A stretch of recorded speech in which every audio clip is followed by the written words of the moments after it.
Welcome. This service is provided by Free Conference. If you are the host, press star now. Please enter your PIN followed by the... Thank you. There are 2 participants in the conference. Please announce yourself.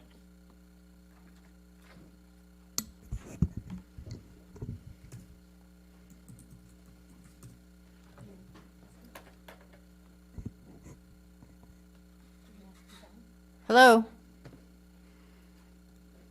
Is anybody on?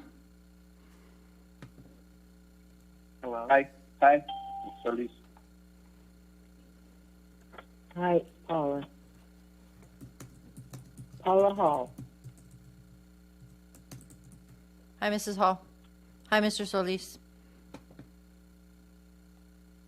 Hi. Ethan, are you on there? Hello. Yeah, I am. Hi. Okay, hi. Hi. You're up. Kevin. Hi.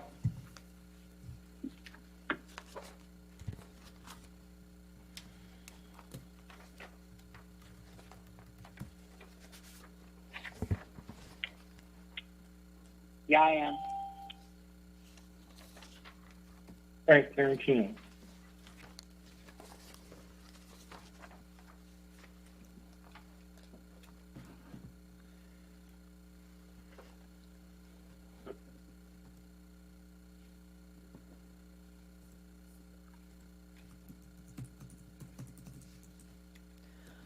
Mr. Segura, are you on the phone?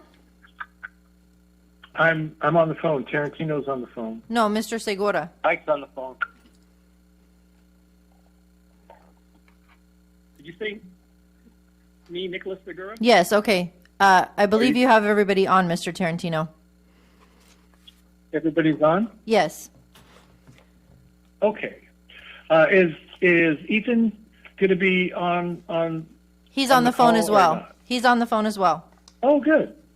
Okay. Welcome, Ethan. Hello. Okay. At this time, I would like to reconvene the regular board meeting. Will the clerk of the board please call roll? Hall? Mrs. Hall? Yes, I'm here. Mr. Solis? Thank you. Present. Mr. Pike? Here. Mr. Segura? Here. Mr. Tarantino? Here. Dr. Janney? Here? Ethan Collier? Here. Will you please stand and join me in a moment of silence and the Pledge of Allegiance led by our student board member, Ethan Collier.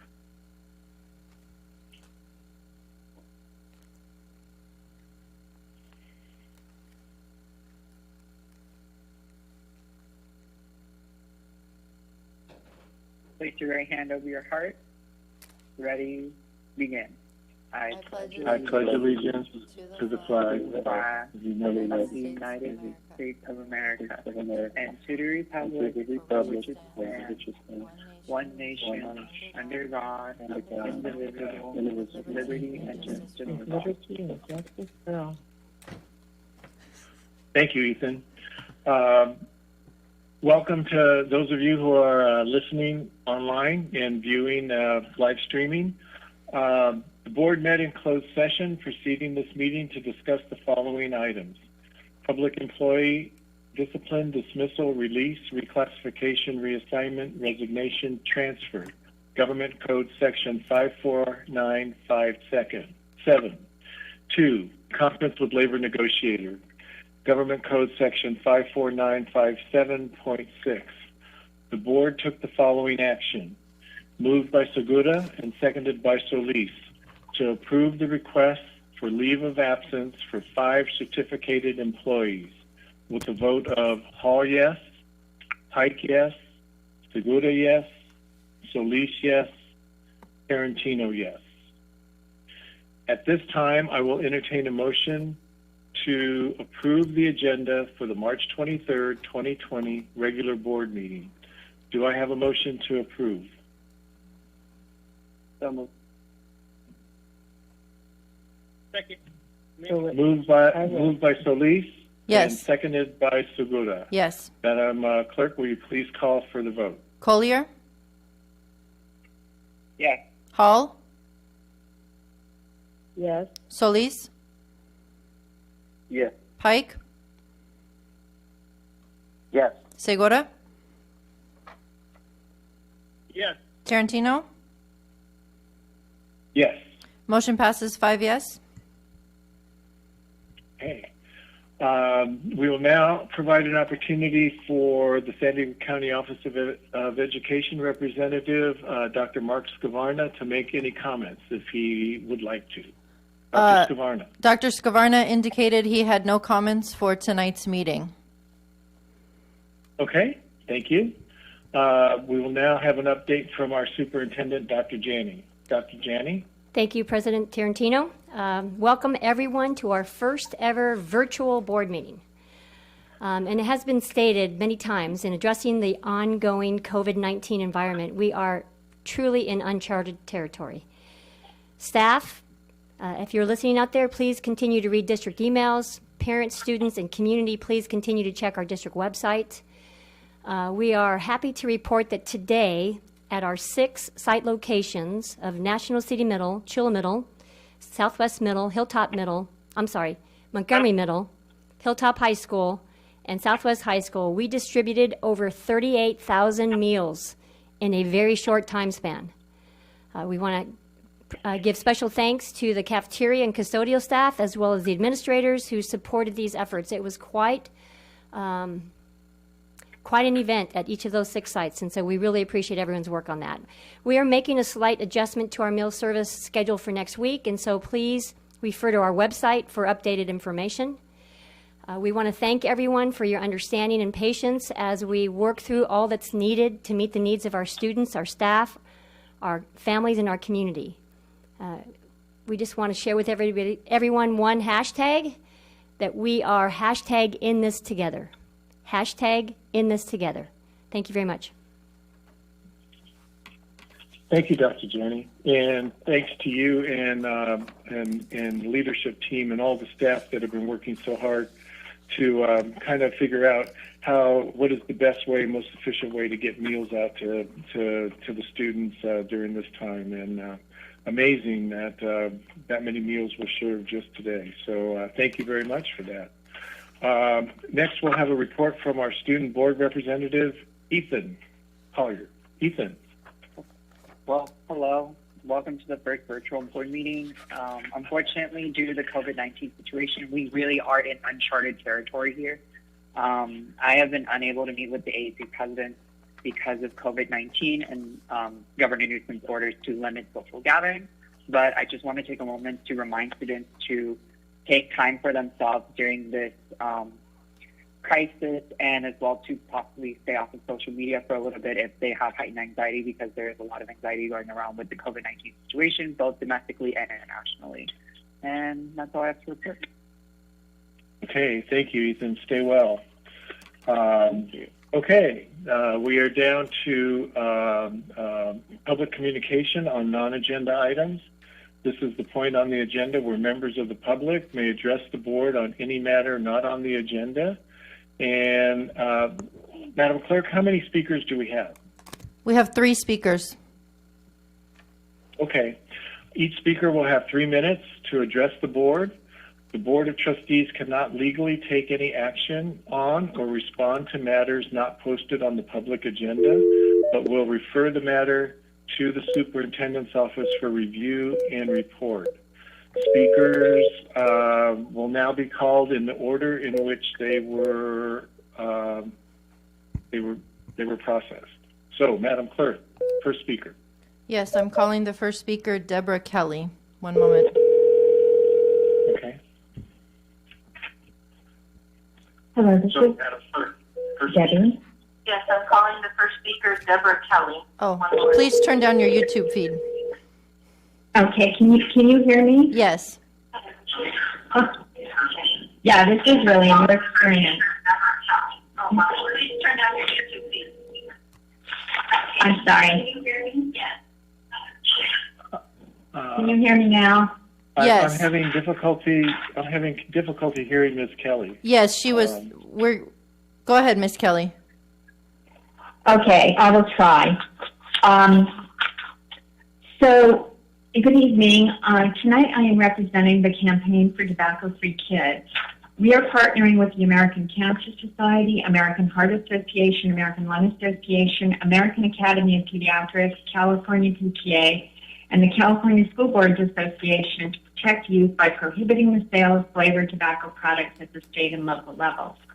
In 2009, the FDA banned all flavors in cigarettes except menthol, which numbs the airways and makes it easier to begin smoking and harder to quit.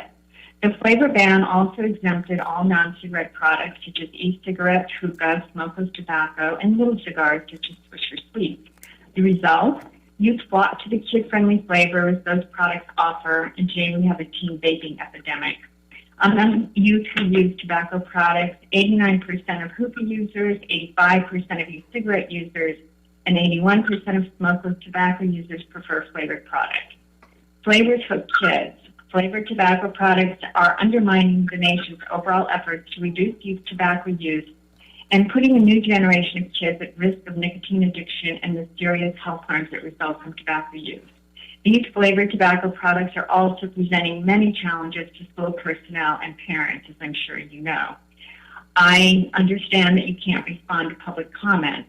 I will be contacting you to ask for your support for comprehensive policies that apply to all flavors, all products, and all locations, and will include information about specific state bills and local ordinances under consideration. I will also outline what you can do as individuals and as board members to protect this generation from further harm. Thank you. Thank you. Thank you, Ms. Kelly. Thank you. Thank you. Okay.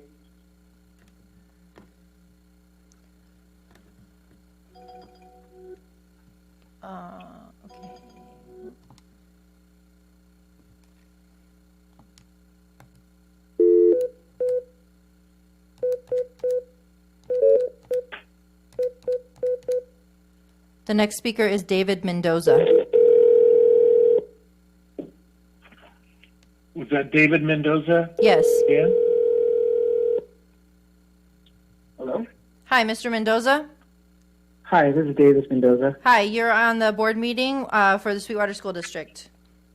Okay. I'm a parent of senior and freshman at Montgomery High School, and I'd like to show my concern for the all kids that are not able to attend school and not able to receive an instruction. I haven't seen any. Part of my concern is I haven't seen any email. I really appreciate the emails going out about the food and all that. That's really great. The community needs that. But I haven't been updated on a routine basis as to how the kids are going to do distance learning or anything of that nature to close out the school year, or for that matter, what's going to happen if they can't. So I would like the school district to consider sending the parents out, including in their updates on the COVID-19 status, information on instruction. Thank you. Thank you, Mr. Mendoza. Thank you, Mr. Mendoza. Thank you.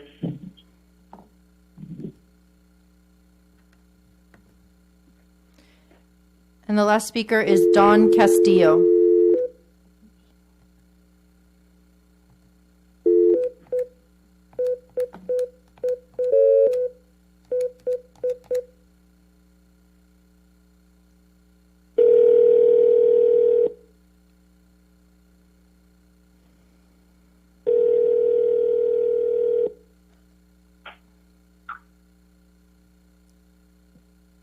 Hi, this is Dawn. Hi, Ms. Castillo. This is the Board of Trustees meeting for Sweetwater.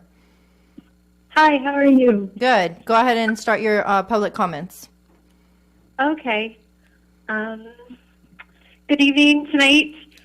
We're coming together during a time of unimaginable situations. Our families are hurting, our community is hurting, our bodies and our spirits are isolated. And yet, here we are, digitally, together. You and I, and who knows, however many YouTube viewers. Everyone watching this, you should hit like. Tonight, I want to ask you a question. I want to ask you who is doing the work in Sweetwater? Who is doing the work that our students and our families and our teachers and our staff need?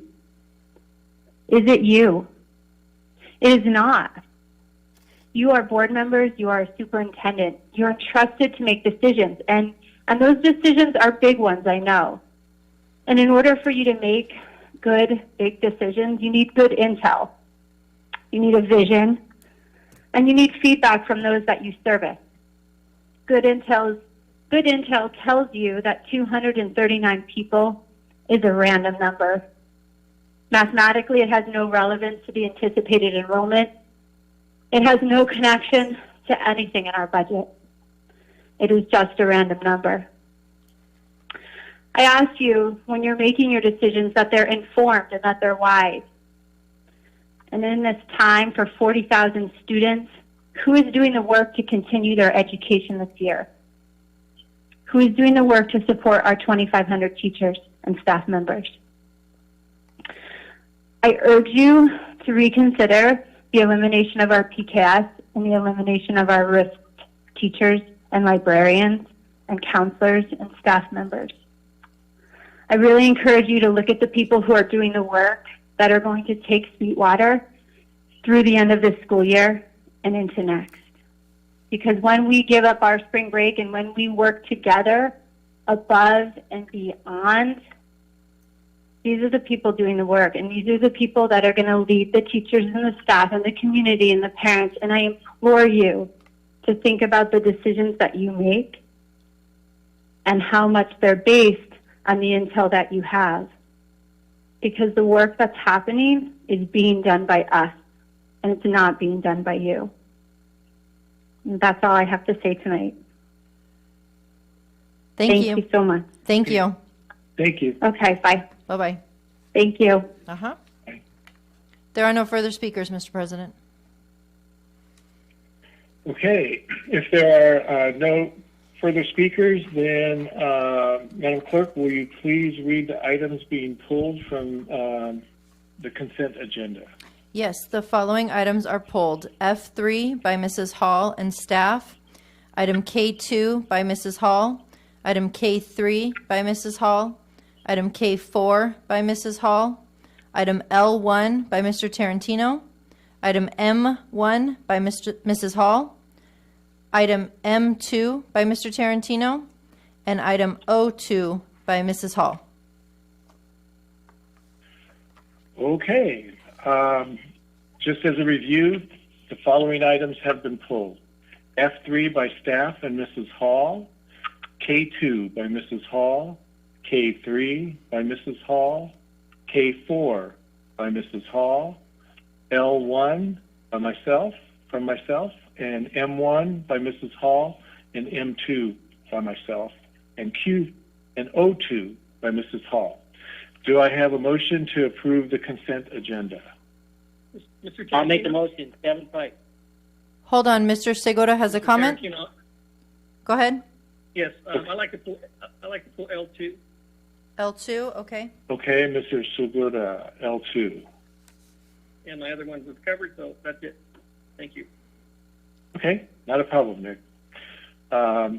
Okay, so there's a motion on the floor, moved by Pike. I didn't hear a second. Is there a second? Mr. A second by Solis. Mr. Solis. Yes. Okay. Mrs. Hall, do you have a question? No, that was me. Oh, okay. I'm sorry. All right. Madam Clerk, will you please call for the vote? Collier? Yes. Hall? Yes. Solis? Yes. Pike? Yes. Segura? Yes. Tarantino? Yes. Motion passes 5-0. Okay. Then we will go ahead and begin with item F3. Mrs. Hall, you want to begin? Thank you, President Tarantino. Yes, I have two. Well, this is where we get comments So I want to, first of all, thank staff, all the staff, and our leadership especially for their work these past week and beyond. In this crisis situation, it feels like a crisis, but hopefully everybody is being safe and staying distant, taking their health into primary consideration. And I thank them for their work and through all of this. Very much appreciated. I know it's been really, you must have been exhausted by the time if you had any time off this weekend, it was well deserved and probably too short. So I recognize that. I also want to thank the superintendent and the board from San Ysidro for hosting. That was Gina Potter, the superintendent from San Ysidro School District, who hosted the South County Joint Legislative Action Committee that I attended on March 4th on behalf of the district. It was a good meeting, and we did have some recommendations. I think we accepted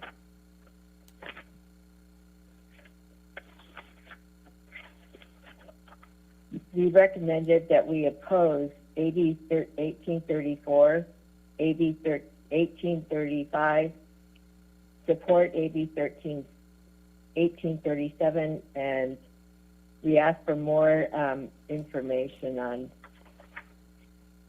on AB 2291. And AB 1914, we felt districts were already doing that work, so we were not going to move forward, but we strongly were opposing AB 1834. And I think the superintendents were going to work on a joint letter, and I would ask that our superintendent, Janie, send an update on that work to the board in a Friday update. And I realize that there's probably not a lot going on in Sacramento except addressing the COVID issue, but we want to be prepared when it does happen. My next request, I have a request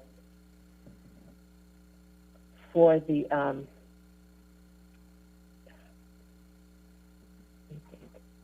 I would like to request that the General Counsel with staff work on a board policy to establish that all management positions, all management assignments be brought to the board for approval and are no longer a ratification process, but an approval process.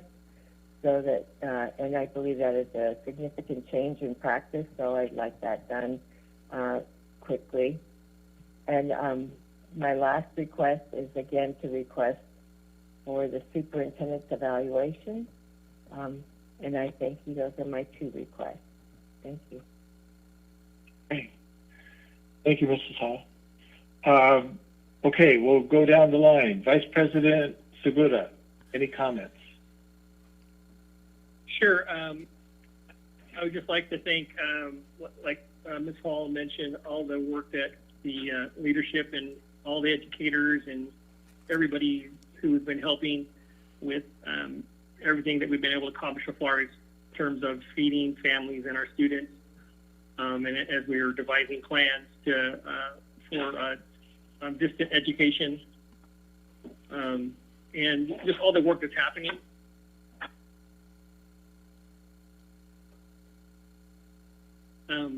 And I just appreciate that.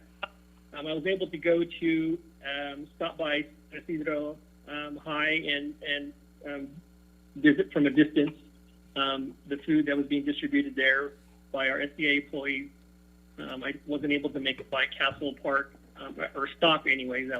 I drove by and saw the line and people getting food fed.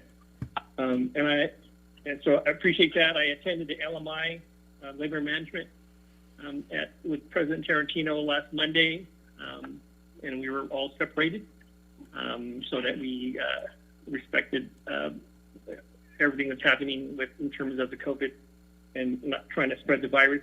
I thought that was very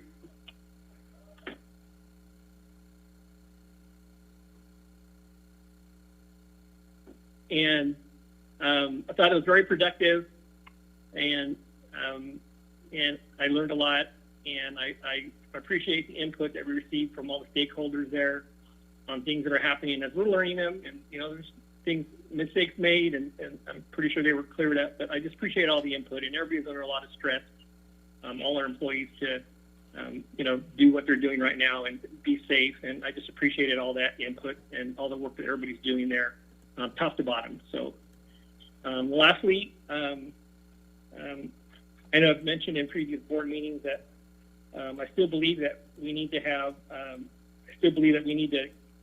fix our budget problem in a multi-year approach. And maybe if we possibly could split our reserve funds from instead of trying to do 10 million one year, maybe do 5 and 5. I know that still keep us under the county's authority, or with them being in all our meetings and all that sort of stuff. So I just feel that that's the right thing to do. We're going to need all the help we can get with all the teachers and all the educators that help service and take care of our students, whether they're teaching, administering, feeding our students, cleaning all the bathrooms and everything. We just need everybody, as many as possible. And I just think we need to figure that out. I don't think it's a good idea to possibly lose 237 educators in 1 year without taking any, without reducing our district office anymore, which I think we still need to cut from the top. We really do need to show real leadership and do that. I know that's hard to do. I know everybody in that district office is working really hard, and but we really need to go down at the district level so that we can save as many teachers as possible. And with that, that's all I have. Thank you. Okay. Thank you, Mr. Suda. Mr. Pike. Yes. First, I wanted to thank the staff for being ahead of the curve in arranging some security. The plans 1, 2, and 3, those are excellent. Being former law enforcement, those were some of the questions that I had, some of the concerns that I had, but all those questions and concerns were answered by those plans. So whoever developed all of them, I know it was all the staff together, but I know there's some people that had important parts. John, I'm sure, had a lot to do with it. So thank you very much for that. I wanted to thank the staff for meeting with the unions during this difficult time. I'm sure having these telephone conversations and being off and on and trying to get people on is difficult, so I'm glad you guys all were successful, and hopefully things will work out. And the last thing is thank you for all the people that distributed the food, all of the food personnel. Mr. Tarantino and I were at Hilltop, and they all did a great job. They were all hustling, and I drove by Hilltop Middle, and they were out there passing out stuff. So thank you very much for all your hard work, and I appreciate it. And that's all I have. Thank you. Thank you. Mr. Solis. Thank you, President Tarantino. I just wanted to also thank everyone at the district and at school sites for everything that they've been doing. I did get a chance to go around a couple of the sites, and it's just amazing how happy and how willingly our workers have been doing this for our kids, and everybody that I've seen come by pick food up has been very grateful and appreciative, and I really thank you guys for doing that. So keep up the great work, and all those and doing all the work in the background with regards to schooling and what things are going to be coming out. Thank you for doing all that, and I know it's not out yet, but there's things that are still fluid. But I really appreciate all the work that's been done so far, and that it's going to be continued to be done to make this work, because these are unprecedented times, and we just got to make sure we stay home, wash our hands, and keep our distance from others, so this thing could pass and we can go back to school. But thank you very much for everything that everybody's been doing. Really appreciate it. Thank you, President. Thank you. Thank you, Mr. Solis. Mr. Collier, do you have any comments? I Any have a requests? question. Sure. I had a question. A lot of students have been asking me over social media if are we going to come back to school for the rest of the school year? Or because I heard the announcement from San Diego County Office of Education that all county schools would be closed, quote unquote, indefinitely. So is there how is the district, if that is the case, how's the district going to adapt to distance learning format? And if we are going to go back, when will that occur? And that's the main question that I have. So yeah, thank you. Okay. Thank you, Ethan. I think everybody has that. Everybody, that's the $64,000 question. No pun intended, but we don't know. If you listen to the governor, school's not going to be back in session until the fall. So I think it's still kind of fluid, but perhaps Dr. Janney can again. She's going to be putting out notices as information becomes available, and so I would suggest that all stakeholders check the website and check your email, your district email, on a regular basis to see what the latest developments are, because literally the things change hour by hour, and so that would be my advice, Ethan, to you and to your fellow students. If just keep in touch via the social media and everything else that we have. So I don't think there's any particular definite answer to that question right now. I think we're still waiting and seeing how the virus impacts San Diego County. So. Yeah, definitely. I would also like to thank everybody who pitched in last week and made the services that were available to students and opportunities for teachers to come on campus and get their supplies and the things that they needed over spring break.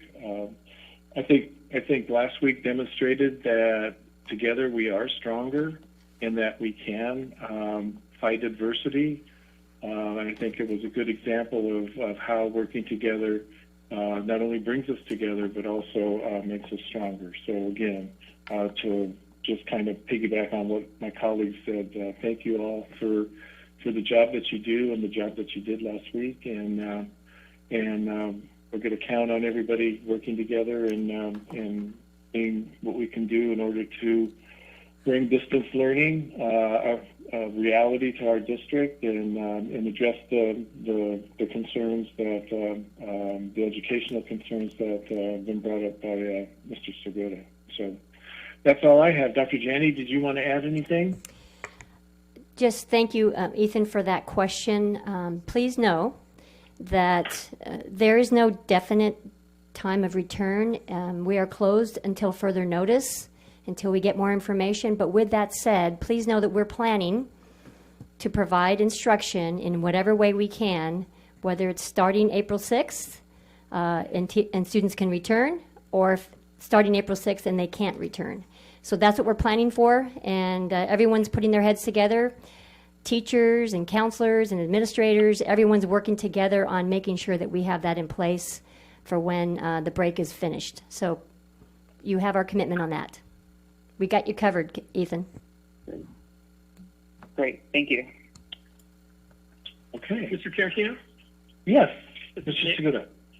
Yeah, I wanted to add, I forgot to add, I support Mrs. Hall's position in terms of bringing all manager positions back to the board, however that could happen in these, very trying times. I think that's a very important point. I don't know how we do that, but I think that's important, and I support her. Okay, duly noted. Thank you. Any other items or comments under F3? If not, then we'll move on to item K2. Item K2 was pulled by Mrs. Hall, and it is to accept the budget transfer report for the month of February 2020. Mrs. Hall. Thank you. Thank you. Yes, my question was, and my question I have already asked of Dr. Stockhill, but I wanted to make the request that we get an explanation when there is a balance remaining, because normally, if you notice on the report, there's an amount of $1,000 negative in one of the resources up at the top of the page, which is in the final column, and that balance is a negative $1,000, I believe, dollars, and it isn't balanced out within the unrestricted resources. So my question to Dr. Stockhill was, why were they reducing the budget in that resource? Usually within a group of resources or between resources, the total will zero. So you may be increasing something in maybe we normally don't move between resources during the fiscal year. You establish a budget and you either increase it or reduce it. In this case, they're reducing an unrestricted budget, so I'm asking why. And in the future that we have those balances explained and the item is brought to the board. Thank you. Okay. Is Dr. Stockhill on the call?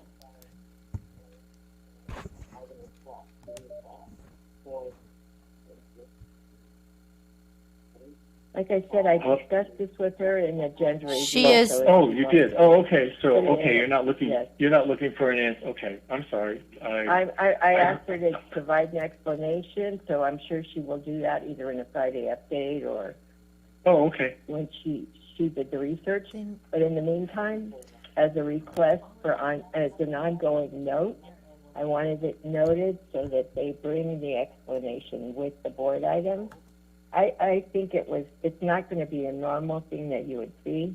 I think in a normal process, budgets, maybe they will get a confirmation of an award of a grant or some other funding, and it came in lower than normal. But usually in the unrestricted, you don't have that so much. So I kind of wanted to have an explanation about that. And even in the restricted resources, when they're decreasing a restricted resource, I would like to have an explanation for that. So that's what she's going to do in the future. Thank you. Okay. All right. Thank you. Move to accept. Okay. Is there a second? I'll second. Kevin. I'll make. Moved by Solis and seconded by Pike. Madam Clerk. Well, first of all, is there any other discussion on K2? Okay. Madam Clerk, will you call for the vote, please? Collier? Yes. Hall? Yes. Solis? Yes. Pike? Yes. Segura? Yes. Tarantino? Yes. Motion passes 5-0. Okay. Next item, K3, and that is to ratify the change order form from Crow LLP for the district financial audit for the period ending June 30th, 2019. Mrs. Hall pulled that item. Go ahead, Paula. Thank you. So my question, is Dr. Stockhill on the phone? She is on the line. Okay. This is for work that had already. I'm sorry, I don't have them. I got to get the item out of my pile of stuff here.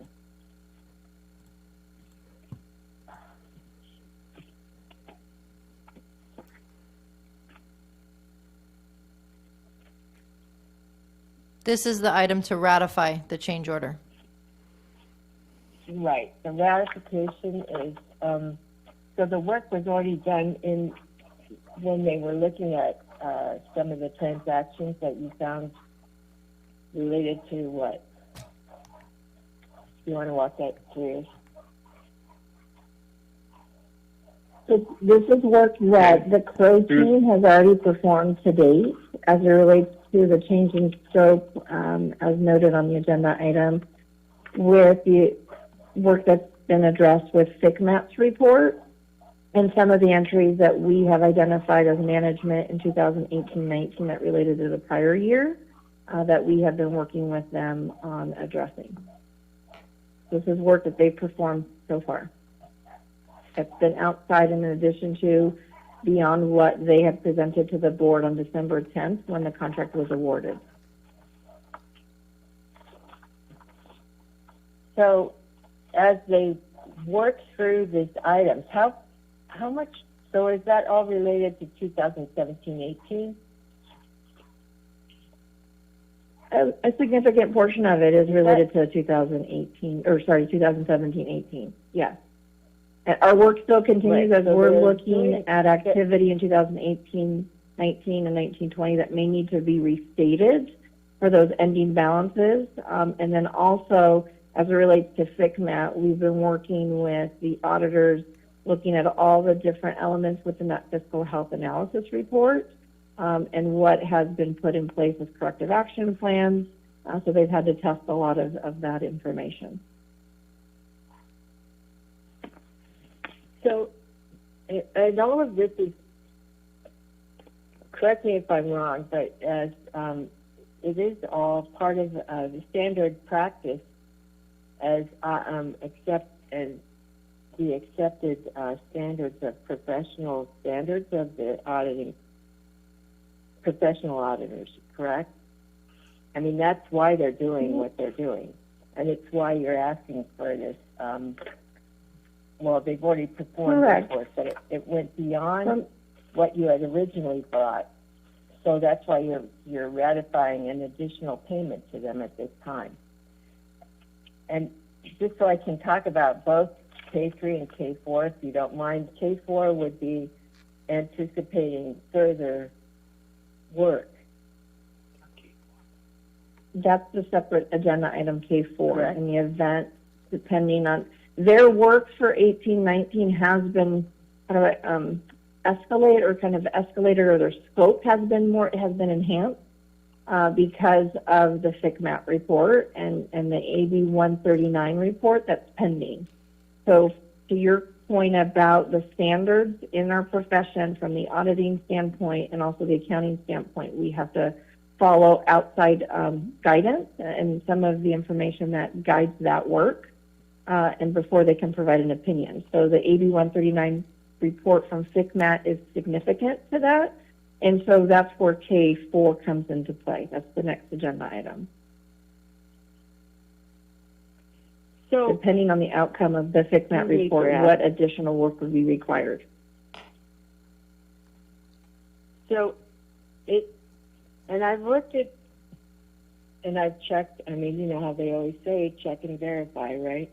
So I have checked with other auditors about the professional standards and about what an auditor, whether or not they could issue an opinion, and it is all confirmed. Everyone confirmed exactly what you said to us and what we heard from CROW when they were in the board meeting last December. What I would like to know is, and any time there's significant changes, there's steps that have to be made where because I was reading where the auditor, when they're coming in to take over as being the main external auditor, when they're awarded the contract to do that, as CROW was, they were awarded, this is their first year.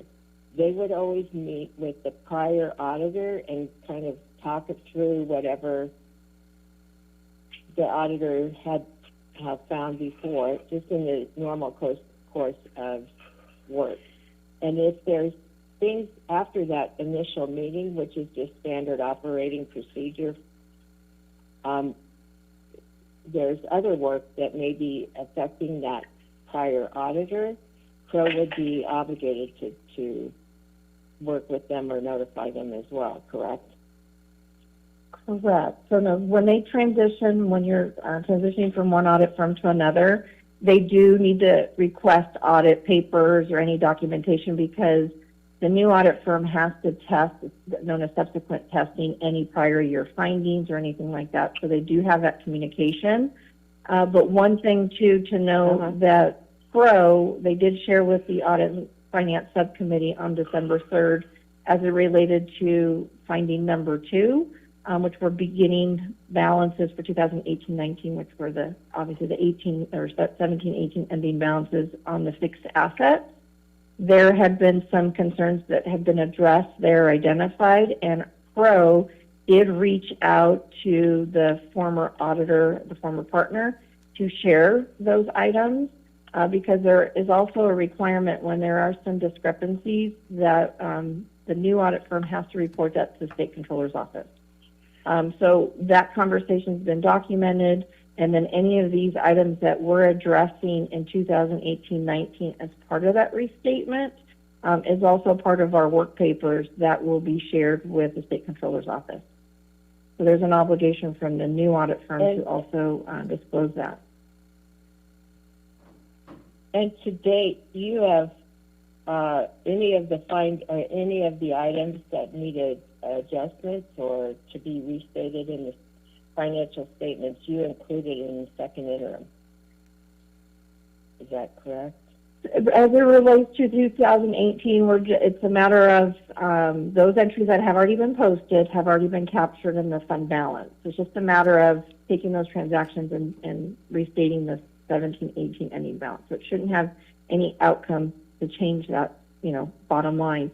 However, we do have some transactions in 1920 that we've identified as an example, accounts payable amount of about approximately $1 million that needs to still be adjusted in 1920. So that does help the district's fund balance favorably, but we are working with the auditors to address that. So there are still some pending transactions in 1920 that have not been posted because we are working through this with them and then also making sure everything's documented for the State Controller Office or any other outside entity.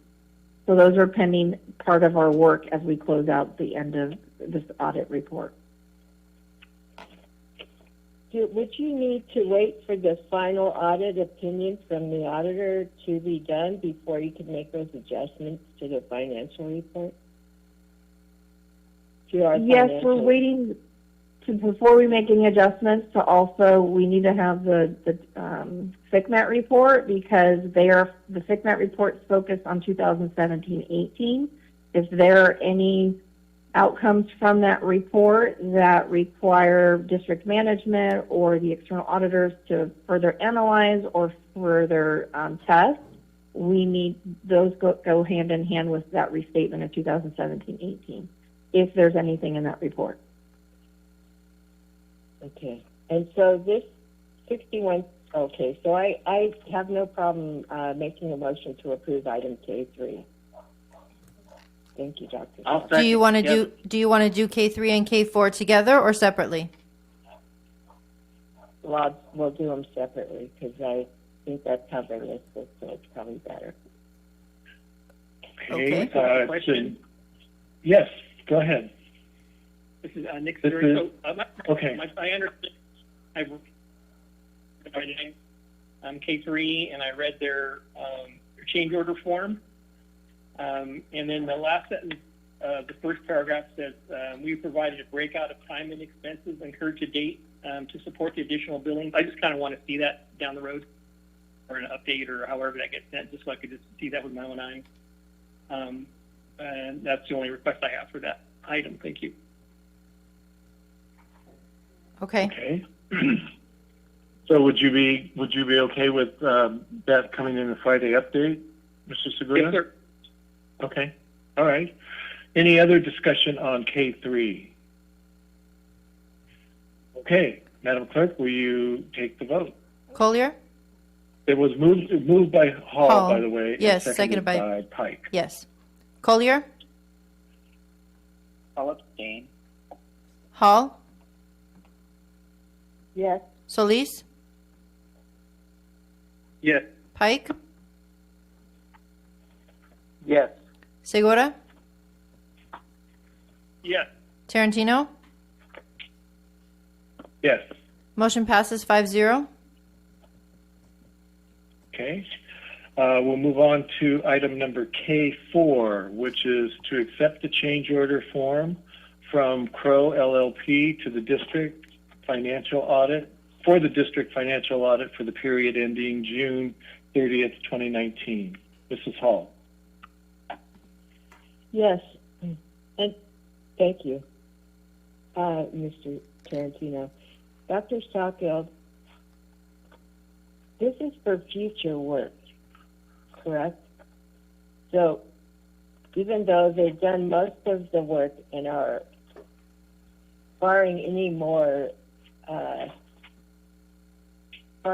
issues coming out of the FICMAT report, their work will be done with the item in K3 completed, except for them issuing the final report and opinion. Is that correct? Correct. This would be for future work. It depends on what the outcome of the AB 139 report would be, and then us finalizing collectively the remaining outstanding items from 1819 to finalize the report. So this is what the Crow team estimates in the event that we need to do further analysis, depending on the work at AB 139. And then closing things such as some of these entries that I've mentioned thus far. How much work So it does is an that estimate of represent time. at 60? That's $61,000. How much work does that really account for? How much more work will it require? She said, That's how the much question. work does the 61,000 equate to? That's what she has. You know, that's the related time. It's an estimate because, again, given the AB 139 report, the work now, the scope has escalated to their national team, the different parties involved in that. So it's an overall estimate of what would be required from that standpoint, as well as their staff to do any further analysis if needed for 2017-18. I would hope that we wouldn't be using that amount, but it's kind of a estimated plan that they've put forward in the event that might be required. So it could actually come in less? Are you saying it could, excuse me, I'm sorry, I talked over you. It could actually come in less, is what you're saying, if the work It could come in not less. as much as what is Correct. there. This is an authorization amount up to an additional 61,000, but we may not need that. It all depends on that outcome of that report. And the bottom line, there's no way we're going to switch an auditor at this point in time. It would not be prudent, it wouldn't be good practice, and it would actually reset everything that's been done to date about the 2018-19 audit, correct? They have done a lot of work as it relates to 2018-19. There's been a significant investment, obviously, from the district standpoint, financially, and also staff time. So they have really done a lot of work. It's just, being mindful of those pending reports that have, implied some significant issues, and so we want to have those addressed before we can finalize the report for 18-19. And FICMAT is aware of that. We've certainly kept them apprised of that work and also the related extensions that the district has right now currently through April 15th with the State Controller's Office. Right. So the district got approval from the state to extend the audit deadline, correct? Yes, we have an extension to April 15th right now. How long is that for? Currently, it's through April 15th. And we'll continue to evaluate depending on the timing of when we receive a report from FICMAT, and we will continue to engage the County Office of Ed. They are aware of where the auditors are with their work. We've kept them apprised in our weekly check-ins, and we'll continue to have that conversation, as well with TICMAT, and when they can provide us that report. So the AB 139 audit is like a forensic, is that what some people may call a forensic audit? The scope, I mean, it's tied to the request by the County Office of Ed to TICMAT directly. There was an agreement that went into effect January 2019. The scope that was noted in that agreement was three parts. Focused on payroll entries, it focused on the borrowing from the Melrose account, and it focused on budget entries. So that is around the work that TICMAT has been focusing on. I mean, certainly they have met with staff. They did some of their field work in April, and then they met with us a few weeks ago. So that's where the premise, or at least kind of that key focus is with that report. Now, AB 139 in general, and how it was initiated by the county office in December of 2018, is focused on a couple of areas. So this is what the TICMAT report will be addressing. Okay. So it's not really, all right. So I just am trying to wrap my head around why it seems that, because this is not this is an unusual situation, certainly, I get that, with the outstanding TICMAT AB 139 and with the other inquiry, but it certainly wouldn't be unusual for an extension to be issued at this time because you want to keep retaining the same team. Is that your purpose in bringing this extension at this point in time?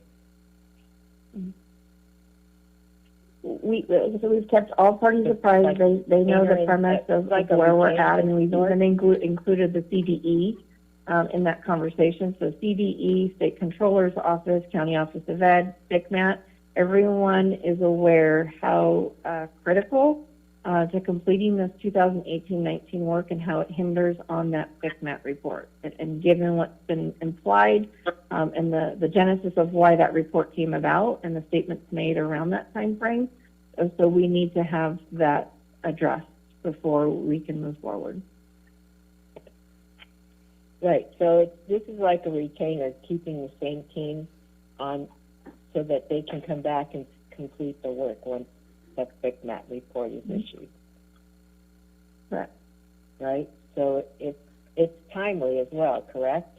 If we don't approve it now, they won't have the ability to come back. We'd have to wait until we have another board item, another board meeting to approve an item later, whereas this is more timely. If TICMAT issues their report in the next week or so, hopefully, who knows, with COVID virus going around, what's going to happen, but certainly that was the intent.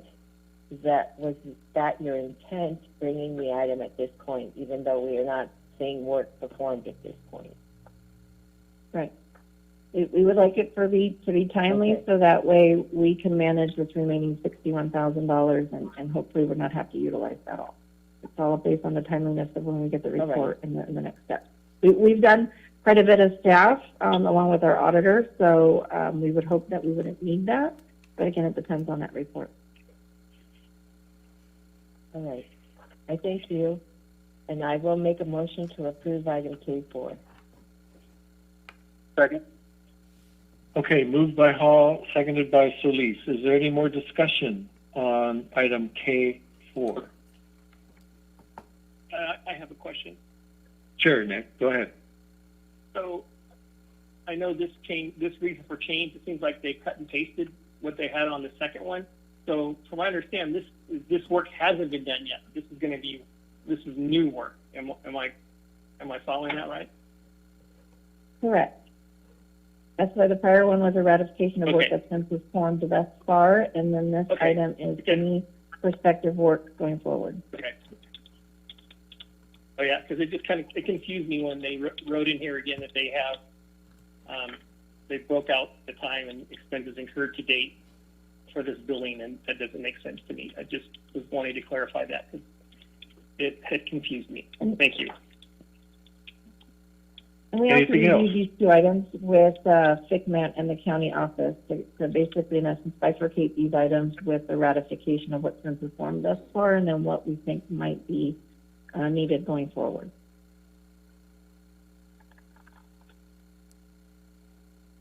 Okay. Did everybody get? I'm having a hard Go time ahead. understanding. I have to listen really hard to catch what Jenny with the Yes. CFO is saying.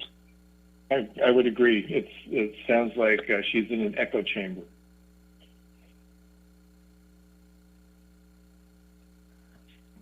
So I'll restate that. Can you hear me? Did you want her? Did you want her what to I repeat mentioned, her answer? what I mentioned this is going forward, and we've shared this information with FICMAT and with the county office. This is, again, just separating the activity of what might be needed going forward with Crow. Thank you. Okay. Anything else on item K4? Okay, it was moved by Hall, seconded by Solis. Madam Clerk, will you please call for the vote? Collier, Yes. Hall, Yes. Solis, Yes. Pike,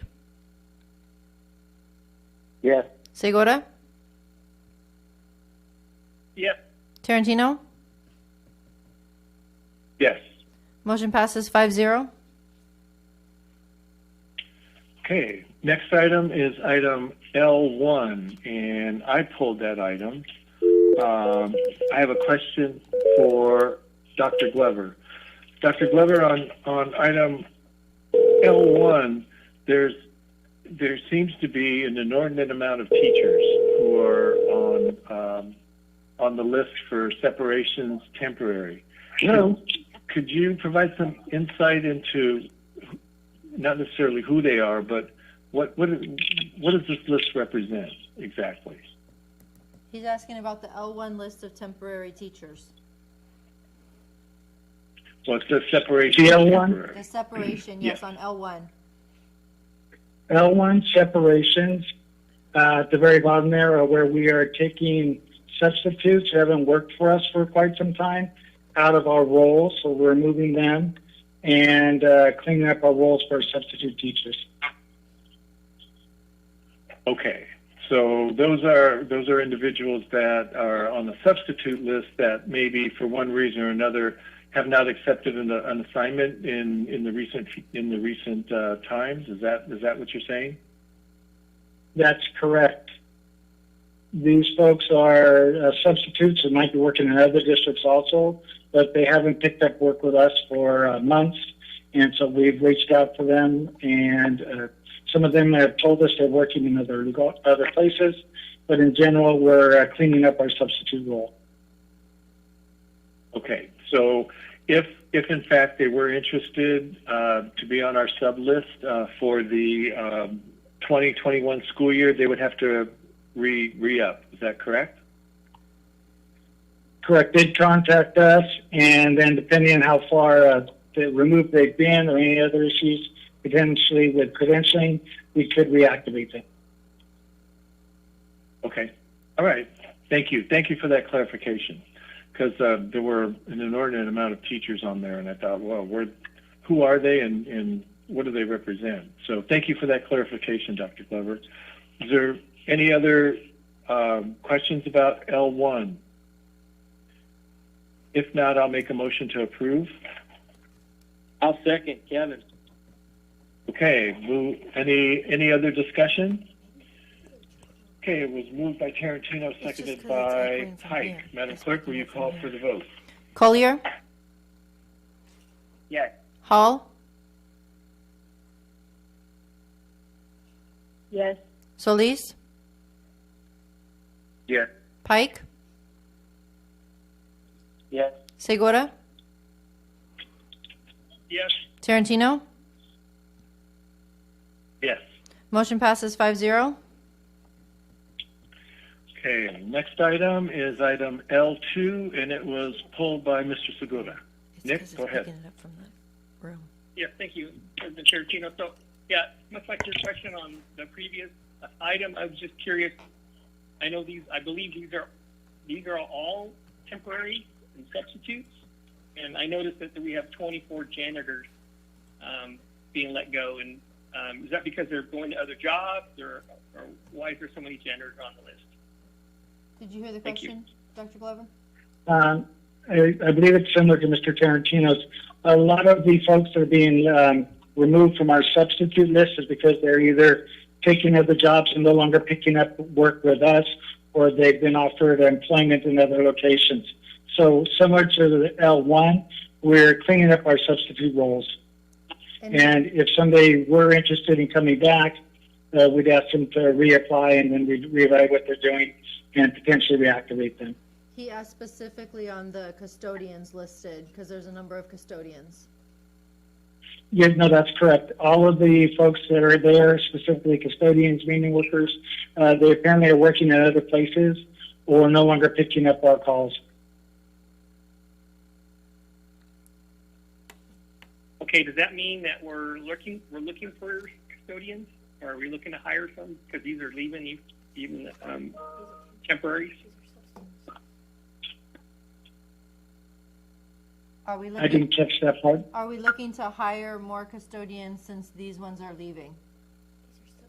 Yes, we always have an opening for sub-custodians, and so if people are interested, they can look on www.edjoin.org, put Sweetwater into the search box, and then they can search all of our openings, and we are continuing to look for substitutes. These are substitutes, Mr. Segura. Thank you so much. You're welcome. Is there any other discussion on L2? I'll make a motion to approve L2. This is Nick Segura. Okay. Second. Okay, it's approved by, motion moved by Segura, seconded by Solis. Madam Clerk, will you call for the vote? Collier? Yes. Hall? Yes. Solis? Yes. Pike? Yes. Segura? Yep. Tarantino? Yes. Motion passes 5-0. Okay, next item is item M1, pulled by Mrs. Hall. If you can wait a moment, I'll get Dr. Aguirre on the line. Okay, we'll wait.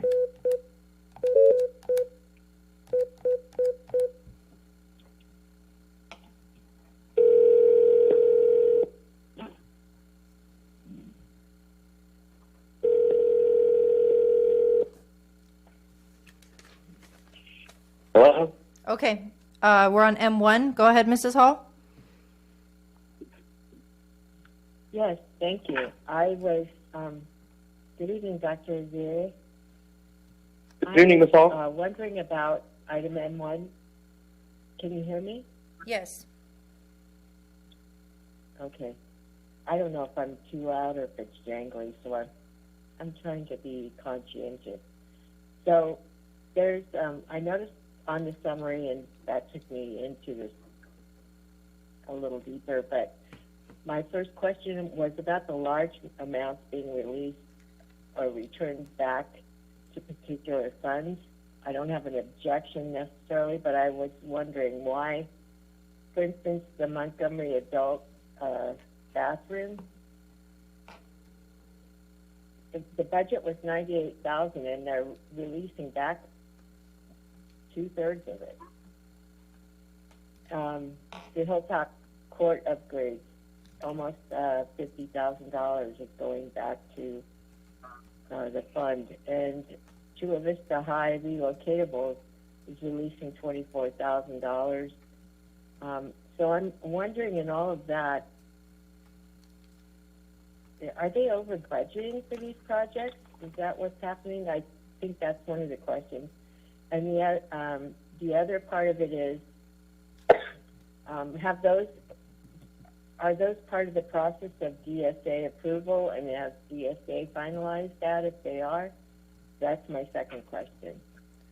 My next question was about the abatement project. The abatement, all I see is asbestos, lead, and so it says it's completed. I find it kind of hard to believe that we resolved all the asbestos and lead, so I wasn't sure what particular projects were that was in referring to, so maybe that can be clarified. And I didn't notice, maybe I missed it in the summary. Why isn't number 7 listed on the summary, which is the closeout of Prop BD for a couple of schools?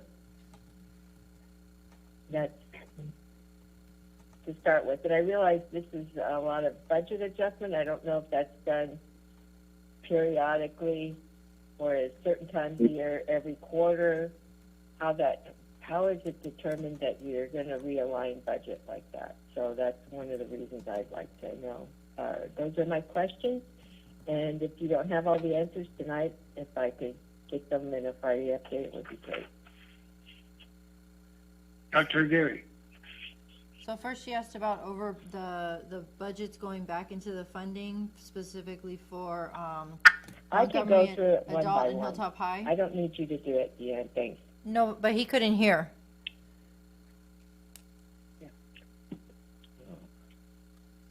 I wish I'd known that from the start.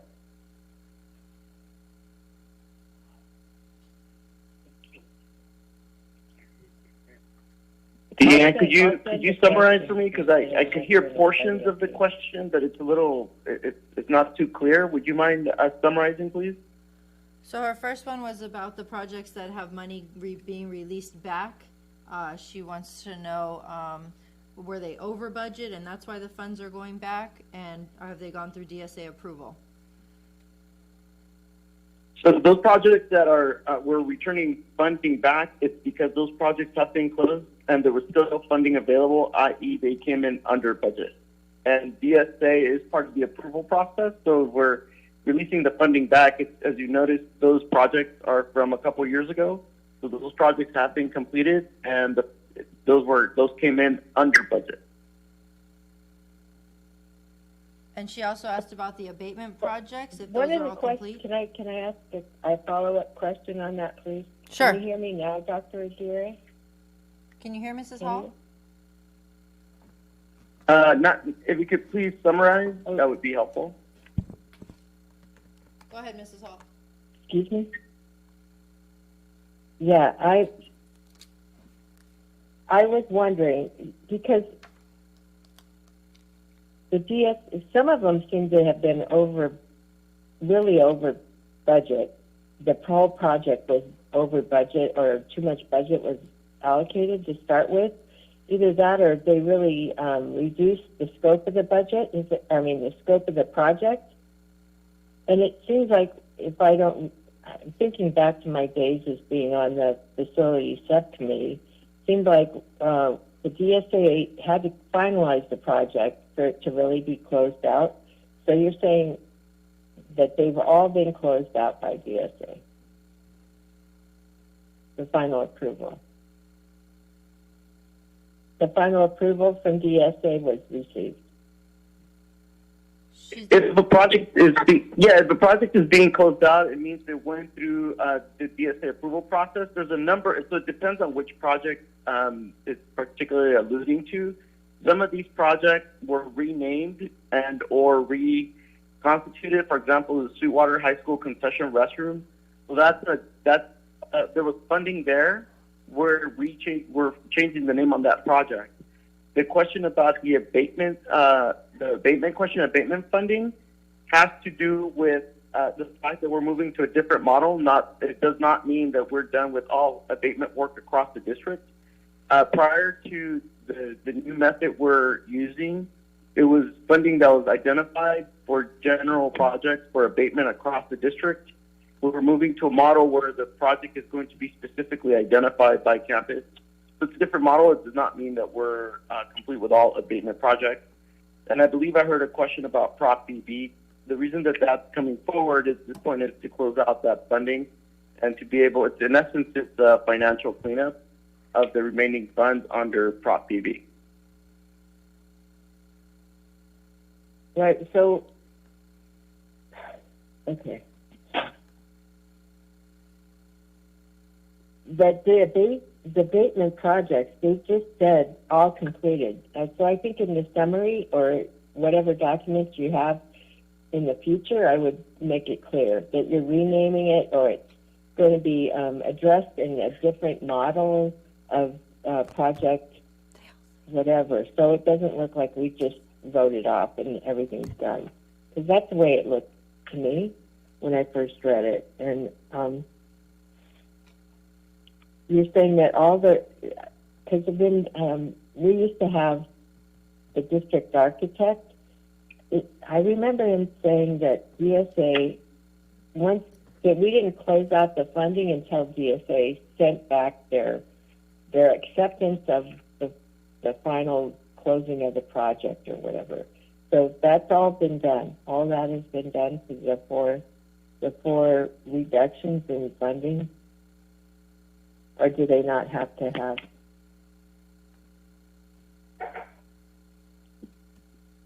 Could you summarize that question, Deanne, please? I heard bits and pieces of it. She's asking you receive final DSA closeout and approval on the projects that you're closing out and returning funding for. That is the case again for most of these, unless it specifically says it's being renamed. It is being closed out, and the forms 168 have been filed with the Division of the State Architect. And on those, we use external architects that are specific to a project, and those are on an approved list.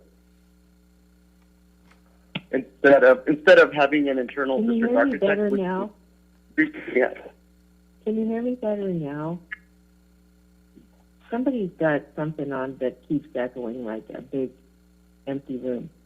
So my question is, you said you filed the form with DSA, whatever that form was, but has the DSA communicated back to the district that okay, it's closed? Because I thought they held on to that stuff or held on putting funds back in case the DSA did not accept it as a final, like everything was done. So have you? So as the go ahead. Go ahead. I was going to say, as we go through the process, our architects for every project requires either an architect or engineer, and as we go through that process, they're in constant communication to get to the point where we file the Form 168. We have closeout letters that we do receive from the Division of the State Architect that indicate that a particular project has been closed and in essence accepted by the Division of the State Architect. That is the process. So, my question originally was, so bottom line is, have you got that letter back on all these projects? So you've received that letter back on all these projects that are on here? The ones that if it says decrease and close on the ones that are closed, that specifically have that language, those projects we have received the letters. That is correct. That was my question all along, so thank you very much. That's all. Thank you. Okay. Any other discussion on M1 or questions about M1? If none, I'll accept a motion to approve. So moved. I'll second Pike. Moved by Solis, seconded by Pike. Madam Clerk, will you please call for the vote? Collier? Yes. Hall? Yes. Solis? Yes. Pike? Yes. Segura? Yes. Tarantino? Yes. Motion passes 5-0. Okay. Next item is item M2, and I pulled that. and specifically about the EIR, draft EIR changes for the Bonita Vista Artificial Track and Field project. Dr. Aguirre, it looks like most of the EIR is going to have to be redone, especially as it relates to the areas of air quality, greenhouse gas, and noise and traffic. Is that correct? Mr. Seda, would you mind summarizing? I think I captured, but it would be helpful. He's asking if the EIR for Bonita Vista High Track and Field has to be basically redone. Regarding the EIR at Bonita Vista, if you look at on page 13, it actually, one of the items is listed under cost breakdowns is task number 3 and 4. So task number 3 is EIR chapter revision. So in essence, is they're going to take the pre-existing document. They will not start from scratch. So it actually means that we have a substantial baseline to start.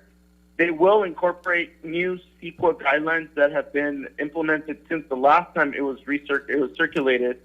But in essence, the prior time it was out for public comment, it was not finalized. It's when, if you may recall, there were questions from groups including CBOC and others regarding the field location.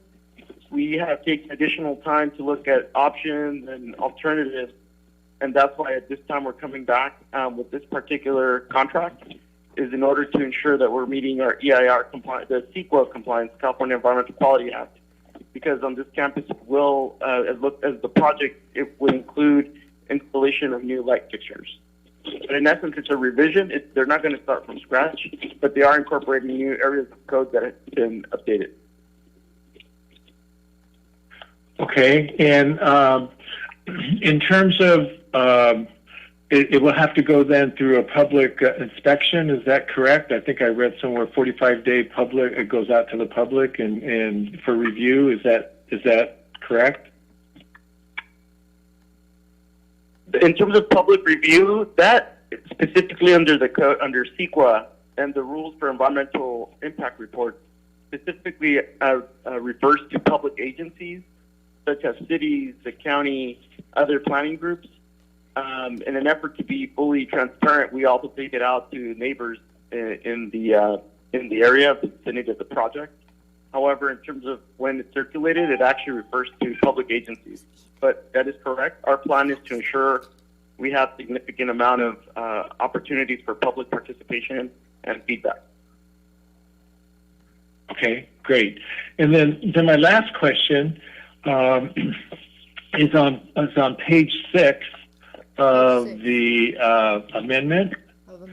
The last paragraph, it states, as the project is relocating existing peak operation events, i.e. home varsity football games, from nearby Southwestern College to Bonita Vista High School campus, it will not increase the number of vehicle trips that would affect long-term operations.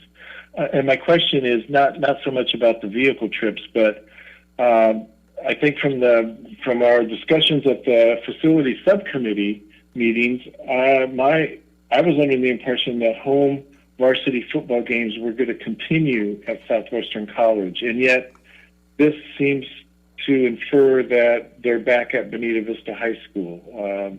Is that just, well, what is that? Yeah. You see? So our communication with the firm, with Dudek, we've asked them, if you look at that third line, we've actually asked them to evaluate the actual capacity and compare capacities. It's not necessarily that at this point there has been a decision made whether games are going to be on campus or at the community college. Rather, it's a question for us to have them make an assessment of the capacity at the current site of the football games, which is at Southwestern, comparing it to Bonita Vista High School potential for bleachers. So at this point, the decision has not been made. Okay, All right. Thank you for that clarification, because I thought that because of the decreased capacity of the Bonita Vista High facility, that the varsity games were going to continue at Southwestern. But it's good that you're going to do an evaluation to see if there's a possibility that they can play on campus. So thank you for that clarification, Dr. Gary. That's all I have. Okay. Any other comments on M2, any part of it?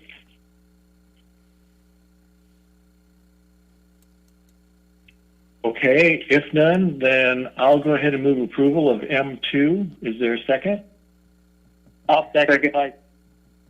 Okay, moved by Tarantino, seconded by Pike. Madam Clerk, will you please call for the vote? Collier, Yes. Hall,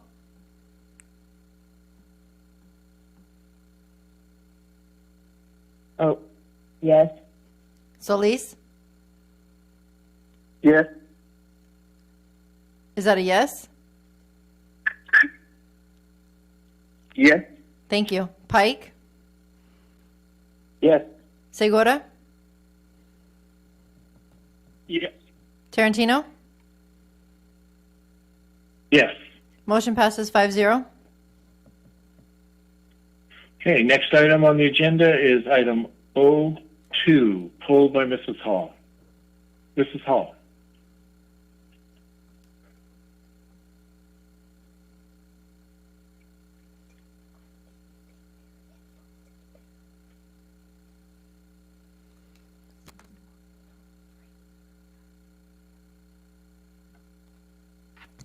Mrs. Hall?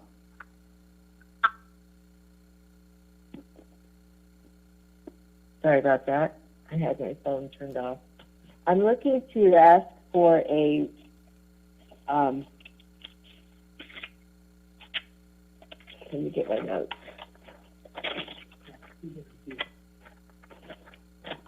Okay, could I get an inventory on site-by-site solar collection capacity and usage, as well as what goes into what is not used? So how much solar energy is used per campus? I don't know if that is a possibility or not, or not just by campus, but by location, and how much of that collected is not used but is released back to the grid, so that we know if every site has the same capacity or which ones have more, so we can start looking at possible expanding capacity where it might do some good. That's what I'd like. Thank you. Okay. That's information we can get to you in a Friday update. Yeah, and can I clarify that? Yes. The request was for information on the sizing of our solar power generation capacity by site. Was that the request? Yes, solar energy used by campus and by location, and what's not used if it's released back to the grid. It's as a collection capacity. The collection capacity. First, right? So we know exactly how many sites have what kind of collection capacity, or, you know, because some might have more capacity than others. How much is collected, and how much is used, and how much is released back to the grid? Right. Thank you. Okay.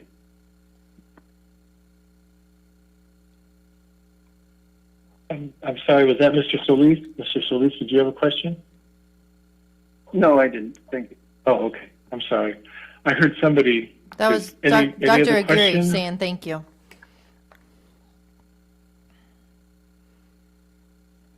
I'll move to approve. Oh. Okay. I'll second. Is there a second? Okay, moved by Solis, seconded by Pike. Any other discussion? Then, Madam Clerk, will you call for the vote? Collier? Yes. Hall? Yes. Solis? Yes. Pike? Yes. Segura? Yes. Tarantino? Yes. Motion passes 5-0. Okay, well, we've come to the end of the agenda, but before I adjourn the meeting, I'd like to thank you, Ms. Lucido, for doing the research and putting together the forms in terms of making this virtual meeting, distance meeting happen. I know that you spend a lot of time in terms of asking other districts how they did it and looking into what would be the most effective way that we could conduct business without violating the precautionary procedures that are in place not only by our governor but also by San Diego County Health. So thank you very much for making this happen. Appreciate it. And any last comments by anyone before I adjourn? Thanks to the staff. Go ahead, Kevin. Yeah, thanks to the staff for this was difficult, obviously, for us hearing them. Thank you very much for being patient. Yes. Anyone else? I agree. I thank Ms. Vecito. Thank you, Deanne. You're welcome. And Karina and everyone. Thank you. Okay, if there's no further comments, this meeting is adjourned. Thank you all very much. Thank you. Enjoy your spring break as much as you can within the constraints.